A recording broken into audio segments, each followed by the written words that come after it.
ওদালগুৰি জিলাৰ পানেৰীত 2 বছৰৰ দুটি শিশু বিক্ৰী পিতৃ মাতৃ দৰিদ্ৰতাৰ সুযোগ লৈ মধ্যভোগীৰ শিশু বিক্ৰীৰ অভিযোগ ওদালগুৰি জিলাৰ পানেৰীত ভয়ংকৰ ঘটনা আৰ্থিক দৈন্যতাৰ কবলত পৰি ভোকৰ তাৰণাত দেৱ শিশু বিক্ৰী পিতৃ মাতৃৰ 2 বছৰৰ দুটিকৈ দেৱ শিশু বিক্ৰী কৰিলে খুদ পিতৃ মাতৃয়ে দুৰ্ভগীয়া পিতৃ মাতৃক ঘৰ বান্ধি দিয়াৰ প্ৰলোভন দি জন্মৰ দিনাই দেৱ শিশু কিনি লৈ যোৱাৰ অভিযোগ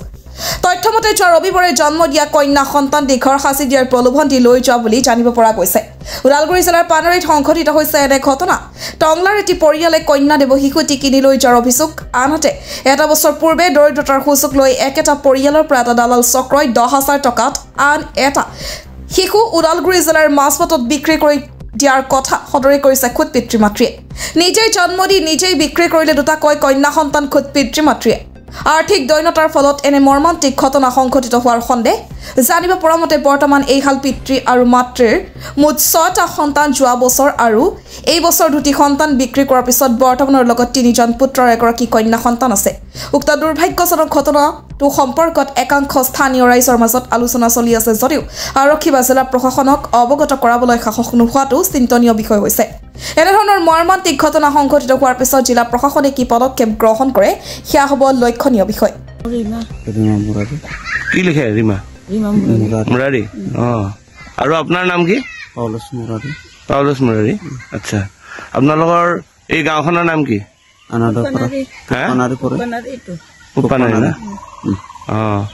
এই আপোনালোকৰ এই মাটি কিমান আছে এতিয়া চৰকাৰী মাটি নিজৰ মাটি নাই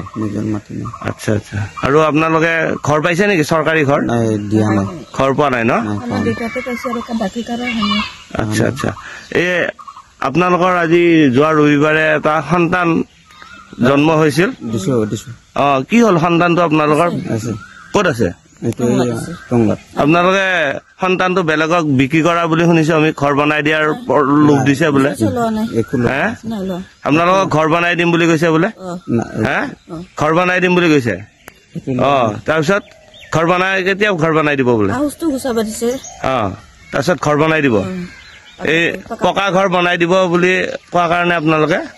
সন্তানটো দি দিছে আৰু মই কৈছো যদি আৰু ভয় কৰি আছে যদি দেখিবা কয় যদি চলিটোক লৈ গেলি হল একো টকা পইচা মিলোৱা নাই এনে কি কাৰণত আপোনালোকে সন্তানটো দিছিল ঘৰ কাৰণ নাই একো নাই সেইকাৰণে দিছিল কাক দিছিল আপোনালোকে এয়া লাটাঙক কৈ কিনে দিয়া গৈছে কাক কৈ লাটাং কোন লাটাং এই বিচি কিটুৰি বিচি কিটুৰি তেওঁ ঠিক কৰি দিছিল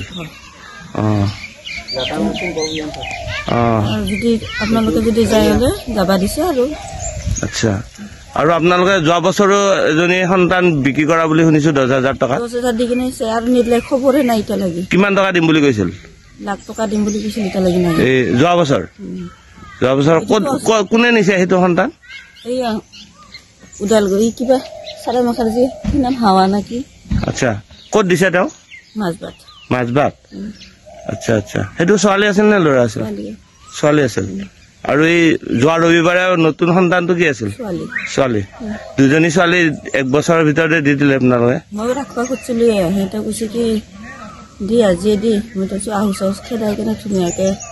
দি পঠাম কেইটা আপোনালোকৰ ল'ৰা ছোৱালী কেইটা মুঠতে 3টা আপা 3টা আপি এটা বৰ্তমান 4টা আছে লগত আৰু 2টা বিক্ৰী কৰিছে আৰু